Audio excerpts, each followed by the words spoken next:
Morning. I'm Rose Bradshaw, president of the North Texas Community Foundation, and it is my pleasure to welcome so many old friends on the line today. We have with us our board of directors, our fund holders, their trusted professional advisors, and private foundation friends here today for a wonderful conversation. First off, I want to tell you how great it is to see all of these beautiful faces on the other side of 2020. We made it. We made it this far. It's been an extraordinary year. As you all know, for all of us, for our community and for this foundation, it was a year in which we learned a lot about what we were made of, and it revealed both the strengths that we've got and also our vulnerabilities. It was incredible to see the work that our fund holders made possible, thanks to the people working on the ground, nonprofit leaders. But we thought today, what better way to kick off 2021 than to get the best advice out there about how to be effective in the year ahead. We wanted to turn to the smartest people we knew to talk about how to do it well, how to invest for impact.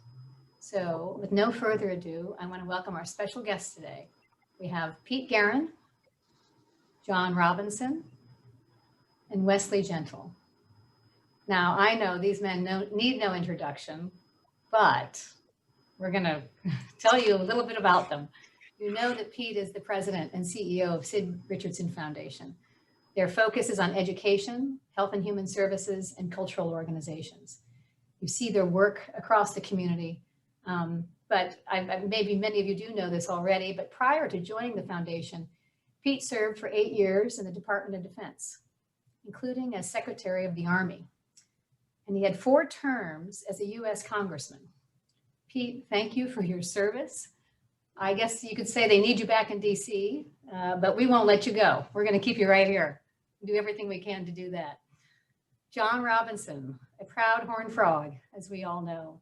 He started his career in public accounting, and he was quickly scooped up by the Amon G. Carter Foundation to serve first as controller, but then, of course, he came on to lead the foundation in 1997.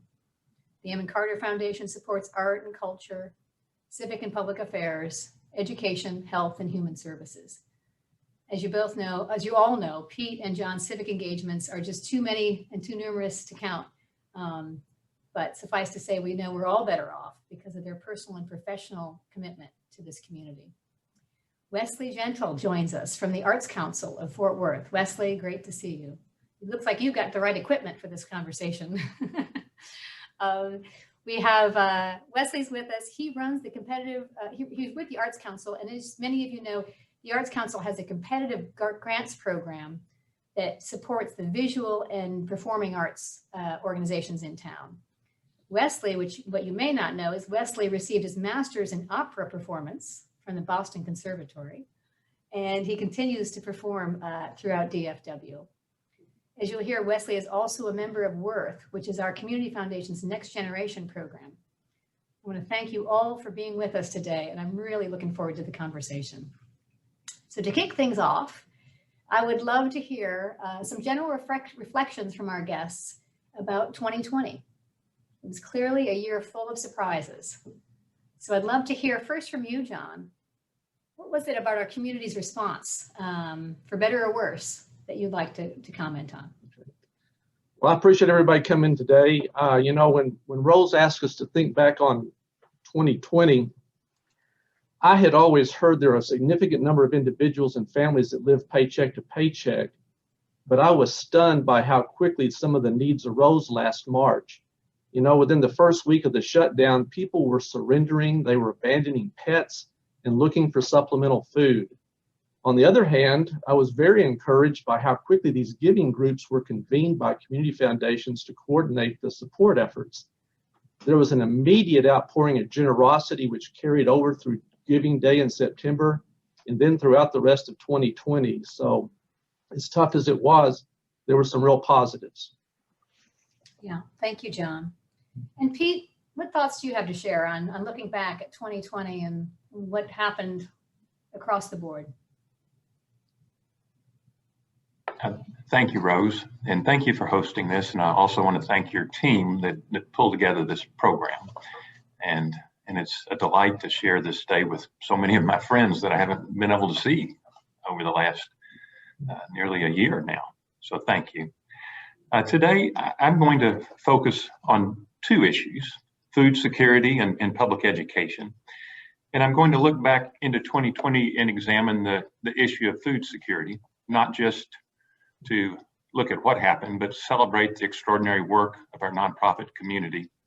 And also to look for lessons that we learned in 2020 from that crisis and what we can carry forward. And then I'll talk the rest of my time focus on public education. You think back to last March, our economy was booming. You know, we were in effect moving down the highway at 90 miles an hour. And then we hit a bridge and we went from 90 miles an hour to full stop. We've never had an economic crisis foisted on us with that suddenness and that kind of impact. And why does that matter? Well, the government, the nonprofits, philanthropy, we were blindsided. Not only were we hit with the enormity of the challenge, we really didn't know how to address this challenge. You know, overnight children went from food aplenty to hungry overnight. And the scale of it, the breadth was unprecedented in modern times. Unemployment levels we have not seen since the Great Depression, and in certain industry groups, worse than the Great Depression. The food bank reported that over 50% of the people seeking food there are seeking public assistance for the first time ever in their lives. So you had families plunged into crisis that didn't know how to navigate the social safety net, and the scale was staggering and overwhelmed anything that we could have brought to bear to address it. But a huge difference with COVID was that it decimated the social safety net that would have been in place to meet this crisis. Just a few examples. The food bank pre-COVID depended upon 200 volunteers every single day to support their distribution system. Overnight, government rules dropped them down to 10. So how are they going to get the food out? Child nutrition, the biggest child nutrition program in America, and certainly locally, it's the public school system. We think of them as schools, but they're big cafeterias. Fort Worth ISD alone serves about 75,000 kids every single day, 2 meals a day. So that's 150,000 meals that drop out of the nutrition for our children overnight. Food services at community centers and senior centers required people to convene, required volunteers to work there. We had senior centers that served over 10,000 hot meals Monday through Thursday to our seniors, many our neediest seniors. That went away overnight. So how did we respond to it? Food bank, very innovative. Julie Butner brought in the National Guard. They fell outside of those limits on volunteers and quickly was able to start moving food from their warehouses to people in need. The ISDs, who had counted on transportation systems to bring the kids to the food, reversed them and started taking food to the kids. Then other nonprofits did the same thing. Boys and Girls Clubs, so many of them were so innovative in that regard. YMCA, Catholic Charities.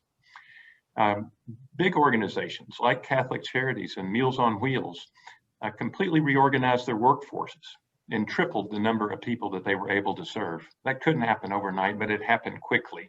And we have people that have food security today. Wouldn't have happened. Las Vegas Trail Initiative did the exact same thing. Our community's response to food insecurity, it's something we can be proud of in spite of the suffering that so many people experienced. But it also offers us much to learn as we face the enduring challenges of COVID. They didn't go away. They're not going to go away with the vaccine. And later, I'm going to talk about the need in the public schools to take those lessons learned in 2020 and carry them into the future. Thank you. And thank you for the significant investment to make sure that those efforts will show that critical time. Wesley, can you share your thoughts on things that happened in 2020 from your perspective? Absolutely. Yeah, thank you, Rose. And I will say real quickly that to say I'm honored to be sharing this virtual stage with Secretary Guerin and Mr. Robinson, yourself, Rose, doesn't even cut it. So thank you all for inviting me today. As far as this past year, about 6 years ago when I was choosing where I wanted to settle, as I moved from being a performer to an arts administrator full-time. Fort Worth struck me as a place where people step up when there's a need and put themselves out there to figure out what the needs are. And 2020 just reconfirmed that for me personally. I was so proud of all the individuals in our community who just quickly figured out what the issues were. And even if they didn't quite know what the issues were, they were out there trying to do something to make a difference as those needs that Secretary Guerin were just listing really compounded here in our county. Specifically, so my lens is through the arts. I serve with the Arts Council of Fort Worth, and I saw that so many artists, performers, arts organizations, they really put their own needs on hold in order to help raise funds for frontline workers, to produce PPE, masks, and gowns for those who are most at risk of illness, and to serve as partners to the nonprofits that were directly combating hunger and domestic violence and all of these other critical issues that were just, like I said, compounding in real time. The nonprofit arts continue to surprise me now, a year after the start of the pandemic and just about a year into our shutdown beginning, with the fact that they're so creative in finding new ways to get their art out there, both in person and virtually. But the flip side of that, the other side of the coin, is that I've personally watched hundreds of my peers in creative industries, classical music, visual arts, literally see a year's worth of earnings disappear, many years worth of savings completely wiped out. And really the arts institutions and gigging artists that we know and love fell through the cracks in the first wave of federal relief. So it's not an exaggeration to say that this pandemic has really devastated our cultural institutions and members of our creative workforce. So I'll talk a little bit more about that later, but it's definitely something that shocked me and we're continuing to understand now, even a year later. Wesley, your comments are so compelling as I think about the number of performing arts and visual arts organizations that I spoke with over the course of the last year. And you're absolutely right. In that first 6 months, they said, Rose, I can remember conversations with Jacques or at the Fort Worth Opera, them saying, hold on, dollars need to go to emergency relief right now for food and hunger and shelter. And we'll hold on until we make sure that that's taken care of. So they did really step aside. And I just was reminded of, I think it was the Fort Worth Opera that had their costume department making masks, right, for the folks in memory care. So I think it was really a time when you did see everyone step up to do what they could. So as we were preparing for this program, our speakers came together and thought, how can they share information to this broad group of investors and try and make sure that we are hitting on information that you can use that'll be valuable to you. And so we've come up with 9 essentials. John Robinson took the lead on developing these, and Pete and Wesley helped us to flesh these out. But these are 9 essential things that we think that you'll take some value from. They may not all resonate for you, but I think and hope that you'll take away some nuggets of information that'll help you be more effective in your giving in 2021. So first off, we're going to start with number 1, and John Robinson is going to take this one first. And it says, take time to learn about current issues and challenges. Never more so than right now, right, John? So can you talk a little bit about this? Well, if this works, it's thanks to Pete and Wes for picking up and running the ball. If this doesn't work, it's my fault because it was my idea to take this route. So anyway, we'll see what happens first. Effective grant making, in my opinion, requires research and relationships in order to develop a rationale for funding. A snapshot of what you think you know from the past about an organization is no longer accurate. And the best way that I encourage you to learn about is to talk with the leadership of the organizations, find out how they've been impacted, what sources of revenue have been lost, what changes they've had to make, what's temporarily or maybe permanently changed. I'd say ask them, have new opportunities been identified? What new delivery methods or partnerships have they created? Do they have ideas about how to broaden their base of support? If I can understand their current situation, it helps me determine, hopefully, a rationale for effective and impactful funding. Another thing that I'm always looking for, and Pete was kind of referencing the Ternary Food Bank, but who else in the community says they're doing a good job besides them? who are the critical partners that they've identified that they need their help to be effective. And so none of that's rocket science, but take time to learn about what's current and the challenges. Mm-hmm. John, you make me think about just referencing the Tarrant Area Food Bank and recognizing that that is a hub of and resource in our community. It depends on its distribution channels, right? And I remember you bringing that up to me, that you have to make sure that the folks that are on the receiving end are equipped to be able to get the resources to the kind of last mile. Yeah, it's so important. This brings us to our next item, and this is really about staying up to date on evolving needs, and that's really never been more essential. Pete, tell us your thoughts about how this played out in 2020 and what it means to go forward if we want to maximize our impact. Yeah, well, John noted the food bank as I did, and if the list of heroes that stepped up to this crisis over the past year is so long, it would have been a wonderful program, frankly, just to walk through them, because we saw some extraordinary leaders and saw people pivot and make huge changes and advance their mission under the most trying circumstances. So, you know, when we talk about any, it's just an example. The list is very long. How do you maximize your impact? It does require discipline. And now in this new normal, which has already become a cliche, it requires creativity because we don't know the answers. I'm going to talk and focus really on public education. A wise person once said, if we don't solve the problem of K through 12 public education, nothing is going to matter all that much. And I believe that's true. And as we think about the need for discipline, we're going to have a disciplined focus on that. We can't bounce around. We're going to need a big part of our donor community and our nonprofit community to focus on post-COVID public education. We don't have a playbook.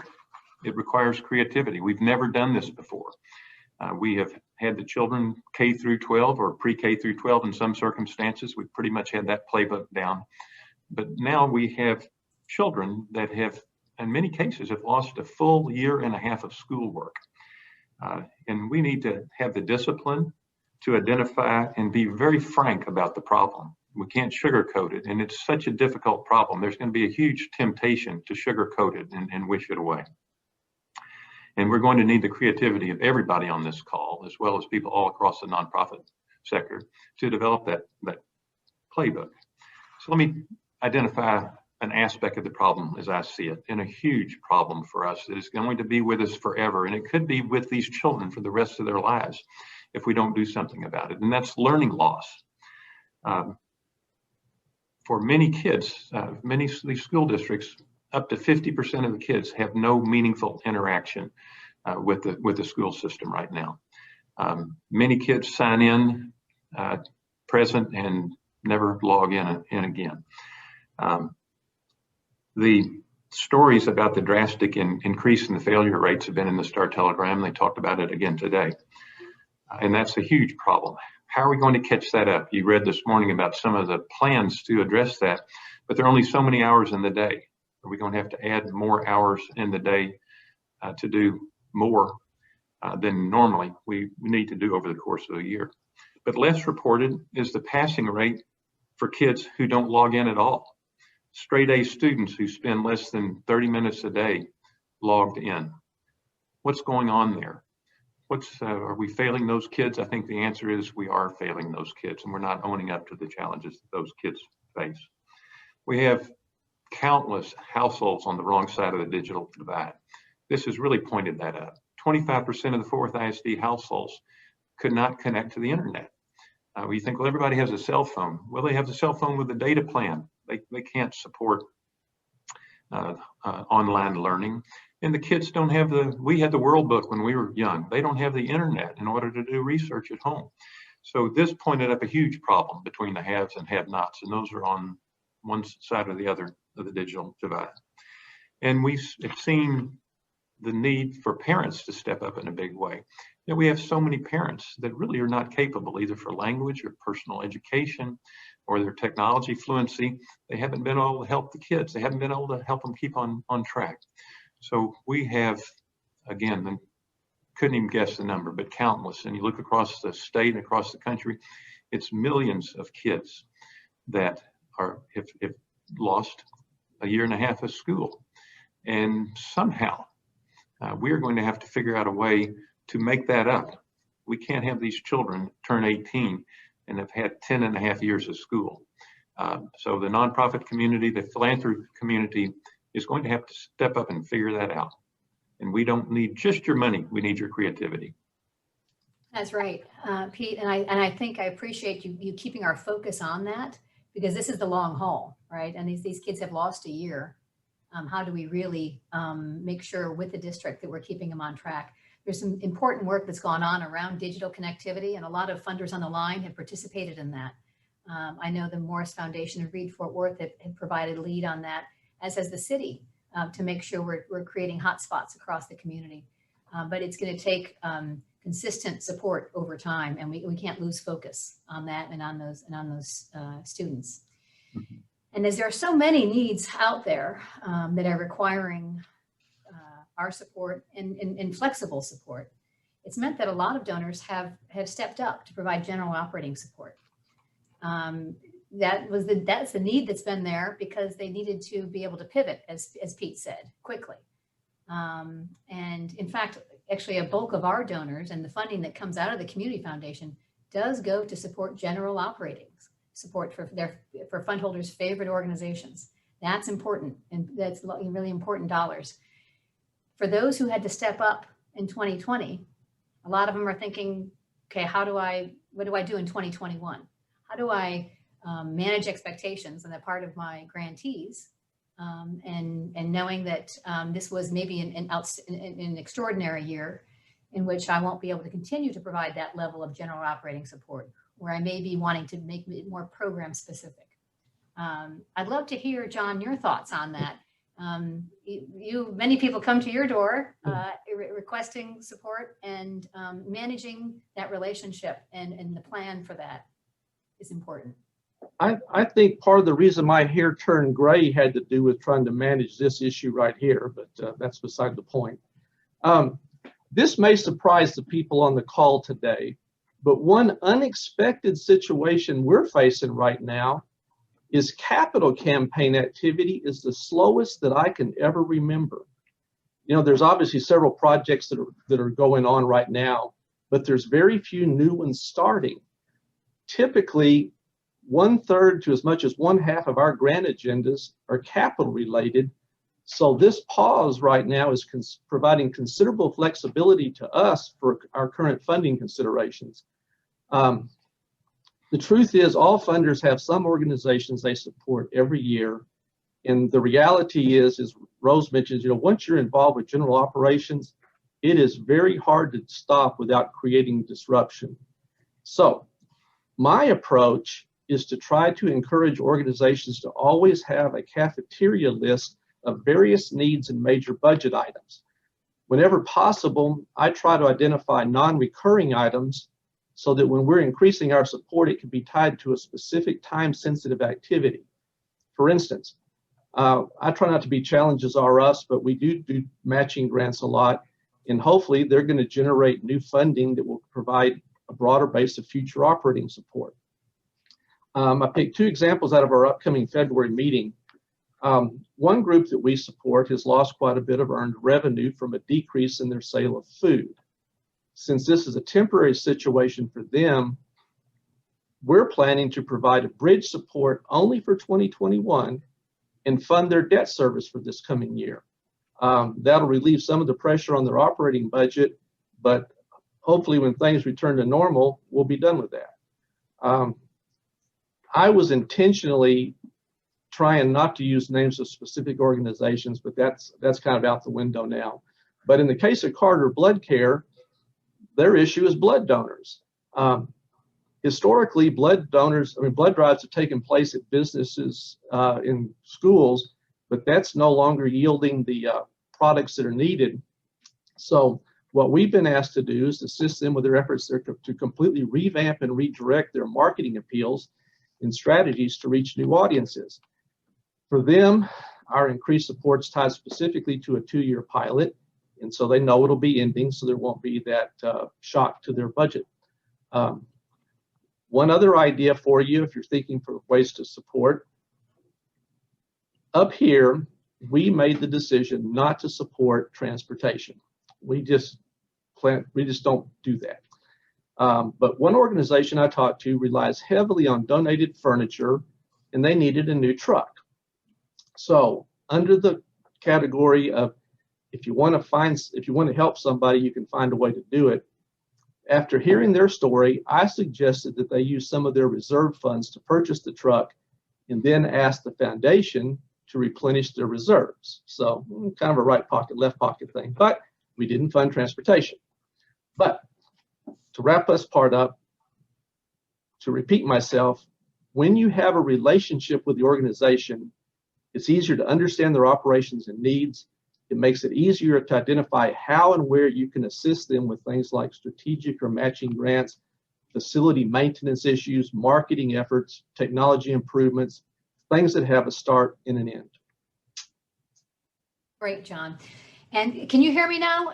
I know I'm having some sound issues. Yeah, I can hear you now. Better? Okay. So John, I know that you are a big advocate of understanding organizations' strategic plans. Right. And the line that goes, I think we can see it across Sundance Square. It's either going to Pete's office or to your office as nonprofits hatch ideas about how to plan the way forward.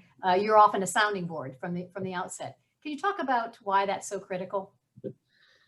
Well, you mentioned that I started out as a CPA, and that DNA is always present. One of the things that I'm always interested in is the organization's budget last year, how it compared to their actual performance, because I want to kind of see their ability to forecast. Then I like to compare last year's results to the current year's budget to hopefully see and understand the connection and what's going to change. The situation we're in right now, it was kind of an anomaly with the impact of payroll protection and CARES Act funding, but I'm always looking to see how realistic they are about what they're doing to broaden their base of support, improve their programs, and control expenses. We are a good candidate to take risk with organizations, to try pilots, to try something new. And in my thinking, just because the pilot doesn't work the way they thought does not mean it was a failure. If they can course correct and learn to do it better, that's going to be a success, which they hopefully can take that story to more of this community of funders to consider continuing the support of that. One asterisk of caution that I'd offer, too large of a gift from one source can take away urgency. It can enable poor management or create a future failure if it can't be sustained for a very long period of time. So being strategic with your support, I think, is really important. So anyway, I want to try to keep us on track. I'll stop. Okay, thank you, John. It reminds me of one fund holder who came to us and without so much self-awareness said, "Rose, I give people too much money and I drown them, and it doesn't necessarily help the cause." So I think it is important to keep an eye on the strategic plan. Wesley, I'd like to pivot for us now and looking at 2020 and the impact on organizations with earned revenue. Can you tell us more about how arts organizations are responding in light of this? Absolutely. And as John referenced earlier, he was talking about an organization that lost a lot of earned revenue from food sales. I would gather that across the board, a lot of earned income for nonprofits comes from in-person sort of transactions or services. And certainly in the arts, we know that that's the case. Unlike, some 501c3 nonprofits where earned income may be 10% of their annual budget, or maybe slightly less than that even. Arts and cultural institutions really often have 40 to 60% of their annual income come through the door from ticketed performances or events, things that require people to pay money to do something in person. And in-person things completely stopped in March and have been slow to return as we find safe ways to gather again, both for those who are creating the experience and for those who are engaging in the experience. National study by Americans for the Arts. It's a national arts advocacy organization that the Arts Council partners a lot with for various things that we do. This study involved over 2,000 organizations from across the nation. It was just updated this month, where the most recent data says that 59% of arts organizations are actually closed right now, just completely closed. And 39% of those, the entire pooled study, are unsure of when or if they will reopen. At the federal level, we're seeing that job losses in the arts and culture and recreation sector are at 34.7%, I believe, as of December, which is outpacing education at 12.6%, social assistance 10%, healthcare a little over 4% of losses. And as I mentioned earlier, federal subsidies, especially during the first CARES Act, really did not reach organizations as consistently or as effectively as some other nonprofits. So, for example, the National Endowment for the Arts, the federal granting body, really had tight restrictions that left out a lot of our local arts organizations. And in addition to that, the municipal distributions of the CARES Act funding, which was done largely through a partnership with United Way, also had restrictions that left out many of our performing and visual arts organizations.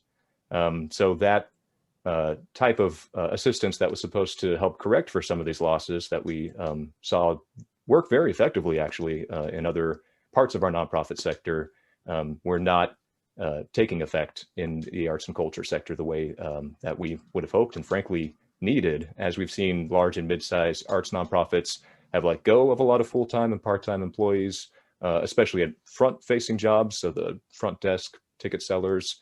And as a side note, a lot of those, as we know from national research and local anecdotal data, a lot of those are Black, Indigenous, people of color individuals. BIPOC is the acronym that's being used. And then just one last thing I'll tack on before I turn the mic back is that we're seeing smaller and nimbler organizations actually, and those with very digitally literate leadership are actually being the most adaptive in this time.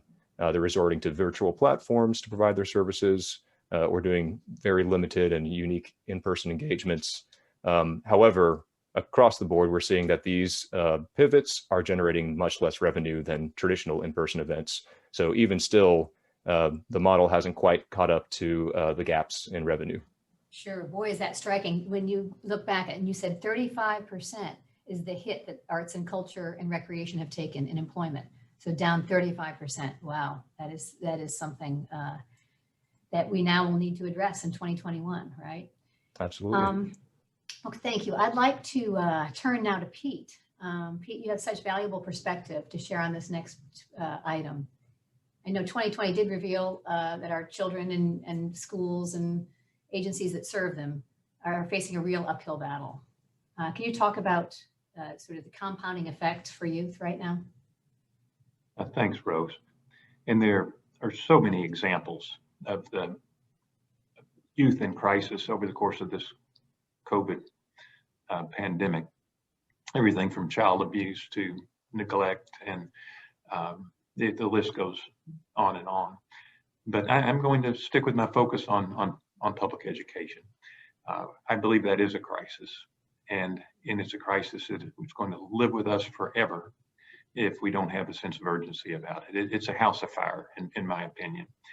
And as we as donors, and this call is filled with people who are on the boards of nonprofits, I believe we need to make a high priority of the issue of learning loss. You know, but a couple of years ago, the mayor and Dr. Scribner made third grade literacy the top priority. Before COVID, 30% of our third graders in the fourth ISD read at grade level. And we know if you're still learning to read rather than reading to learn at the third grade, it's a sure path to drop out, failure to complete high school, and it's certainly no path to college. So it's 30% pre-COVID. You know, what in the world do we think it is right now? We know it's worse. Middle school math, and middle school math is so critical for our youth to be able to, those who are on the college prep course, so they can take the higher level math in secondary school. But those young men and women who want careers in aviation tech or in computer science, and the certificates that have been part of the high school offerings in our area, those children aren't going to get the middle school math that they need unless we do something heroic to change their course. So the areas that I suggest we look at, literacy, it's got to be a huge priority. And we don't have the playbook. The schools don't know how to do it. They only have so many hours in the day. Maybe with the legislature, they'll get more hours in the day, but right now they don't. So we need to look at nonprofits that are working after school to address this literacy challenge. Saturdays, summer school, and moving families from the wrong side of the digital divide to the right side of the digital divide. But again, we don't know how to do this, and we've got to figure out how to do it. The practices of the past are not going to address this problem going forward. They're just isn't going to work. And philanthropy and nonprofits can play a huge role in that. And a simple example too is vision. Up to 50,000 kids a year get vision screenings and glasses from different nonprofits that serve the Tarrant County public school systems. So that's 50,000 kids who didn't have that truck pull up to their school and check their vision and give them glasses, or replace glasses that are out of date or that they've lost. Preschool, we've got wonderful programs in our community to prepare children to be kindergarten ready, particularly children that are coming from language and other socially disadvantaged backgrounds that make it very hard for them to get into kindergarten ready. We got organizations that are excellent at that pre-COVID. And what do you do now when those child centers are shut down? The early learning centers are operating at minimal capacity, and many of them are, as Rose, an area that you've helped us look at, and John as well, many of them are just going out of business. They are not going to survive. Professional development for teachers. Teachers don't know how to teach in this environment. A few do. Some are digitally fluent, but many are not. And you look at what they're having to do now, teach kids in class and teach kids remote. So look for ways for professional development. Parents as teachers. We've got some innovative programs there.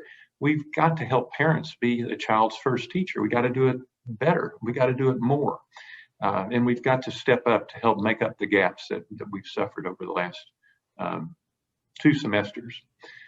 We got to get middle school kids ready for high school math. We've got to look for organizations that can address these very specific challenges. And we got to be frank about these challenges where they're so hard. The politicians, frankly, and the leaders in the public school systems, they don't know the answers. And it's shocking if they really frame the problem for us as dire as it is. So I suggest that all of us look for ways to start filling these gaps. For the child in 3rd grade, we got 9 years to catch him or her up. For the kid in 10th grade, we got 1.5 years. A lot of those kids are in vocational ed programs. They're not going to be able to finish them, and they've got to pass exams. So, I look across this list of people here and see these faces, and I know we've got accountants, we've got mathematicians, we got business people, we've got social workers, we got people from every walk of life, and y'all have made a difference in what you've done previously. We need you to come up with this playbook and help us solve these problems. They're not going to take care of themselves.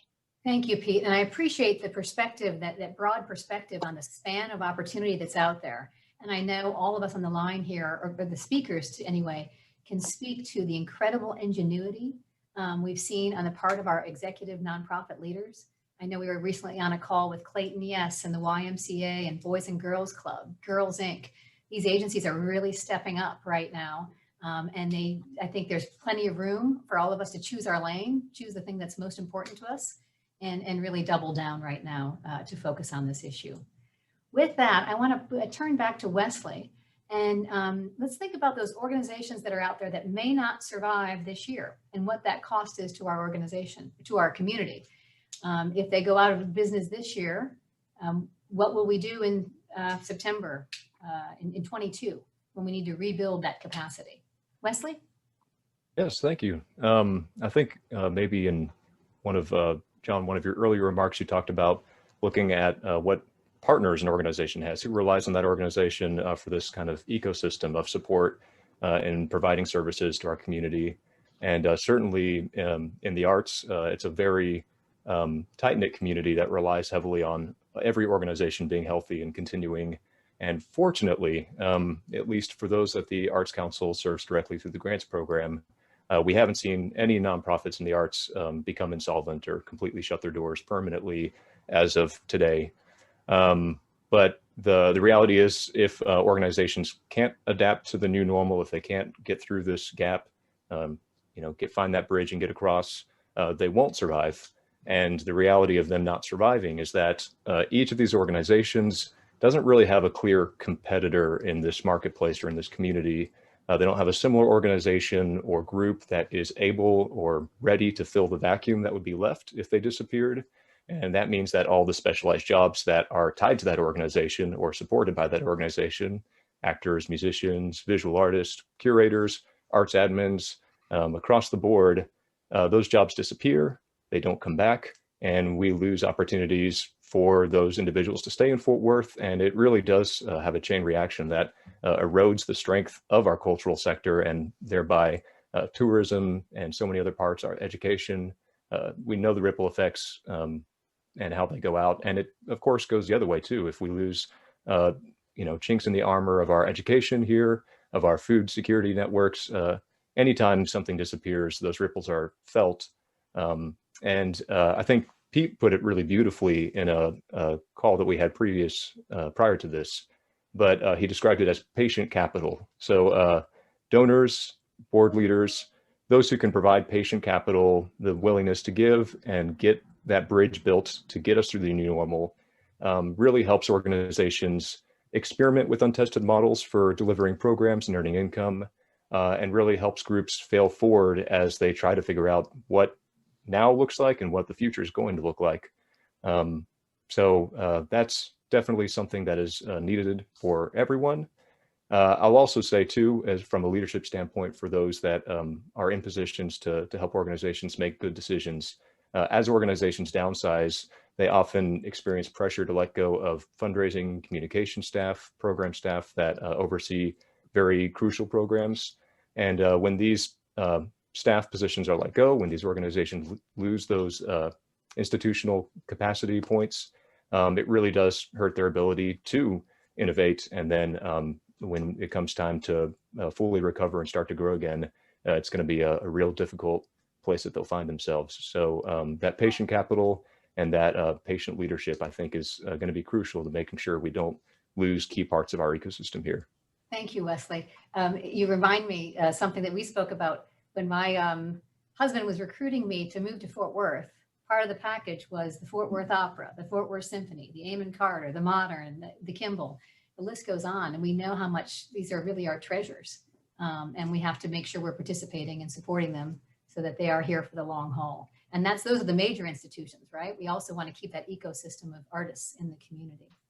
Okay, so I know time is getting tight, so let's keep moving on to N. Let's see, John, it has been incredible to see the way that donors step up to support emergency services. Yeah. And last year, I know our donors, let's see where we are, just a minute, please. Oh, I'm sorry, I just lost my thread here. Just a second. I'm sorry. I am on right. Okay. Donors increased giving by 16%. And so while many organizations are not on the front lines, all are essential, right, to our way of life. That's for sure. So what's happening to them, and how can we make sure that no single issue takes away from making sure the whole is healthy and strong? When we were dividing this up, Pete especially wanted to talk about education and youth issues, and I don't want this to sound incongruous with that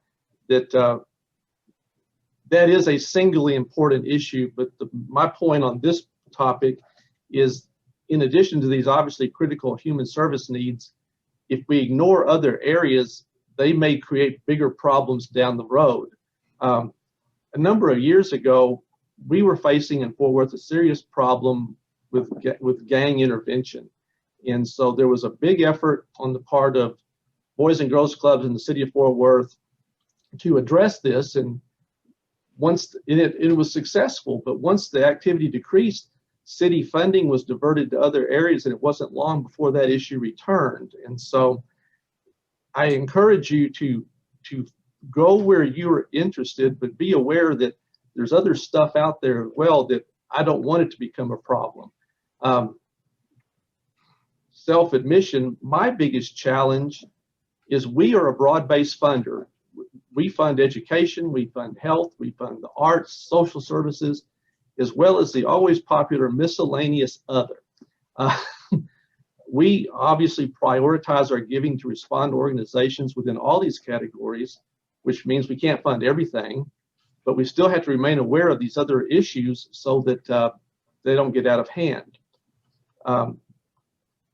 This isn't something I publicize, but I'll tell you, I hope you'll understand this. I try to communicate to the people I talk to that if a request of the foundation doesn't make it to our agenda within 2 meeting cycles, we're probably not going to be able to help with that request. I really prefer not to write them a formal declination letter, because if they have to go to somebody else and say that the Carter Foundation turned them down, that's probably not going to help them get funding, which might cascade into this becoming more of a problem. So anyway, just the education issue, the youth problem, but don't let some of these other things go by the wayside. Great, absolutely.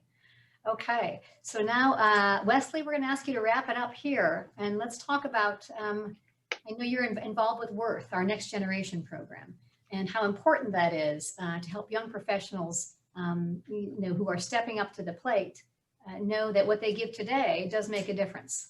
Can you talk a little bit about that and your involvement there?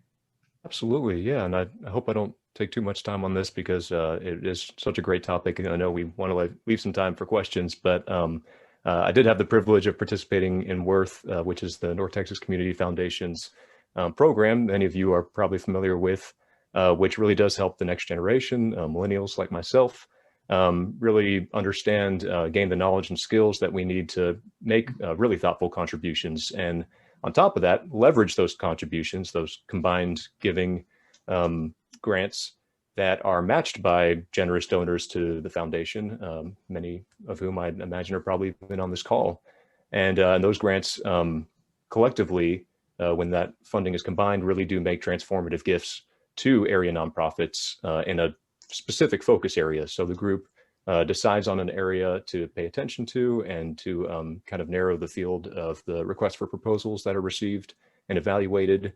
And this group is again kicking off pretty soon. February 23rd is the date of the kickoff event for this cycle. And the subject that's going to be focused on, which is extremely apropos of this conversation, is food insecurity. And no one better than to host us and share with us than 2 local celebrities here, one of whom has actually been helping to make this call possible. Many of you are probably familiar with Carlo Capua, who for many years was owner of Z's Cafe Catering. And I hope you also know the incredible work that company did to battle food insecurity here in Fort Worth during this past year, especially where it pertains to the Fort Worth ISD. And then also another celebrity, Chef Bonnell, is going to be there as well to host us. And again, a person who stepped up in a big way during this time. So if you know anyone in that age group, if you yourself are on this call and haven't been a part of Worth, I really do strongly recommend that you pass along that information. It's on the website. You can get in touch with someone on the staff. And if you're a member, I think there'll be an email going out. So encourage them to participate in that. It's a great way to learn, grow, meet people who share your passions for helping. And I personally gained a lot from that experience, and very grateful that we have something like that here in Fort Worth. So thank you all for making that happen. Thank you for participating in that. That's terrific. And you know, I want to echo Wesley's encouragement to the younger group, but to the fund holders at the Community Foundation. If you're comfortable with what you're supporting, stay the course. But I promise you, the groups you're supporting would love to have a closer relationship with you. And I think your knowledge, your history, your talents, don't underestimate your potential to leverage or find other ways to make your funding go further. This is not the best thing to end with, but anytime that you think you're too small to make an impact, remember trying to go to sleep with a mosquito in the room. It really can be disruptive. So. Okay, thank you, John, for that. Pete, what's your final word before we go to question and answer? Yeah, you look back at 2020, and the practices of the past were not up to the challenges of 2020. And we have so many challenges that remain unaddressed, and not because we don't have the will, not because we don't have the money, but we don't have the know-how. We haven't figured it out. And those of you who know the history of the Dunkirk evacuation in World War II, and the entire British Army was on the French coast, about to be destroyed by the German Army. The big boats couldn't get into those shallow waters to save them. And the only way they were saved was 1,000 little boats took out across the channel and took those soldiers off one by one and literally saved the British Army from annihilation. But we saw that in 2020. These great big organizations, some of them are the very best in the world, they couldn't get it done doing what they had done in the past. And so thousands of little boats were launched and met needs big and small. So to these donors, not only your financial support, they were critical to that. But this is a crowd of entrepreneurs, people have made a big difference in their lives, in their careers, on this community, and in business. And we need not just your financial resources, we need your elbow grease and your creativity. We're standing in the fleet, Pete. Okay, well, thank you for that. Wesley, final word? Oh, gosh. Yeah, thank you all for taking time out of your very busy schedules, for carving this time out to stay informed, to learn how you can continue making a difference and maybe even deepen that impact. And again, share that opportunity, the worth opportunity, with those you know who may appreciate it, because it really does make a difference in their lives, but also those who are involved make an even stronger impact when there's more of us doing the work. And yeah, and be proud of what we've accomplished. There's a lot of work. The future's in good hands, Wesley. We're excited for what you're doing, so thank you. I think so. Thank you. Okay, so with that, before we see if there's a question or two that we might be able to take, I did want to let everyone on the line know that thanks to generous donors, we have an opportunity for matching. As John mentioned, we're not, would you say the match factory? We're not match factories, but when we have one to put out there, we want to let you know that our Better Together Fund, which has been shepherded actually thanks to the leadership of Michael Appleman and Adelaide Levins, Stephanie Brentlinger, and Amy Brown on the call today. They're helping us to distribute these funds that are managed by Garrett March on our team. And we'll be doing a new grant cycle thanks to generous fund holders. We have matching funds of $100,000 to put forth. So if you're interested in learning about how you might participate, please feel free to reach out to Vicki Andrews on our team. So with that, Laura, is there time for a question? Sure, and I have to say, we've had a very active chat box, a lot of people messaging me personally. So if we don't get to your question, we'll try to follow up afterwards. But John, I'm going to throw this question to you in the interest of time. Is there a silver lining from 2020 that you would like to see continue in 2021 and beyond? You know, as Pete said, there were a lot of changes that had to be made on the fly. And I was encouraged by how people did respond. The thing that I saw that really came into being was virtual meetings like this. There were a number of social service groups who actually extended their reach because they weren't relying on transportation for people to get to meetings. And some social service groups were really effective in reaching a broader audience further away from their home location. As Wesley said, some of these performing arts groups really reached out to connect to their groups by having any myriad of ways to have functions that were online. So yeah, I think there's a new connectivity that doesn't replace face-to-face, but I think I think there's a new world coming on this Zoom thing. We should have bought the stock. We should have bought the stock. So right, John. We all had 2020 vision on that one. So the next question is for Pete. Says, this past year has shown us how dependent we are on our local nonprofits. How can we work together to help our most needed charities be healthy and thriving going forward? Is that reserve funds for emergencies or minimizing competing services that aren't needed? What would you say to that? Well, it's going to take some discipline and giving. We need to provide more resources to those who are operating effectively in the new normal. And so many of the things that both John and Wesley talked about, examine these organizations and see who's getting the job done and who is locked into the last decade. So more due diligence, use the creativity that all of these donors have displayed over their careers to ask hard questions, and again, do more with what's working. Don't just stick with old habits and old patterns and old ruts. And we are in a new normal, and it's changing every day. So be very exacting and tough in your questions of these organizations. Thank you, Pete. All right. In the interest of time, Rose, I think I'm going to turn it back over to you to close us out. Thank you, Laura. And thank you again to our speakers and to everyone who is with us here on the line today. You know, as we've talked about, a lot of challenges that we're facing as a community. Just no doubt about that. To divine the way forward, we do have to use the best information and depend on good people working on the ground. But Pete, as I go back to that image of Dunkirk that you referenced, I do know, I look around this call and see the fleet of boats that are ready to get out there to help. And so I look forward to staying in continued communication with you. If there's anything that you're learning out there that you think the Community Foundation needs to know, please pick up the phone and let us know how we can improve our own services, but also lift up the good work that's happening out there in the community and the opportunities for investment.